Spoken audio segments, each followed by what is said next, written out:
Jeste li ikad pomiješali talog kave i ocat? U ovom kratkom videu pokazat ću vam zašto je to fantastična ideja uz nekoliko drugih korisnih dodataka. Jeste li znali da talog kave možete dobiti potpuno besplatno? Restorani i kafići često ga bacaju, a mogu ga rado dati vama. Svaki mjesec dobijam stotine kilograma taloga besplatno, kojeg koristim za gnojenje povrća, izradu insekticida i još mnogo drugih stvari. Danas ću vam pokazati samo jedan od mnogih načina na koji koristim talog kave, stoga svakako ostanite do kraja videa kako biste saznali sve detalje. U posudu natočite 300 ml octa. Ja koristim alkoholni ocat, ali možete upotrijebiti i drugu vrstu.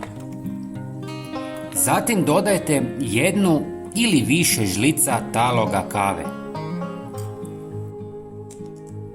Treći sastojak je jedna žlica obične kuhinjske soli, a posljednji sastojak je 100 ml deterdženta za suđe.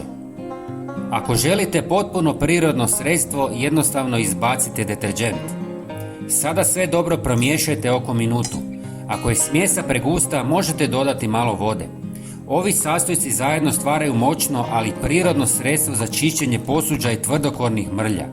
Ocat otapa naslage i ubija bakterije, dok talog kave svojim abrazivnim djelovanjem lako uklanja zagorjele mrlje bez grebanja površine. Sol pojačava učinak ribanja i dezinficira, a deterdžent učinkovito razgrađuje masnoću. Za razliku od agresivnih kemikalija, ova kombinacija ne ispušta štetne pare i nježnija je za vašu kožu i okoliš. Jednostavno, sigurno i učinkovitije. Napunite spremnik i spremno je za korištenje. Ribajte posuđe, lonce i druge slične stvari.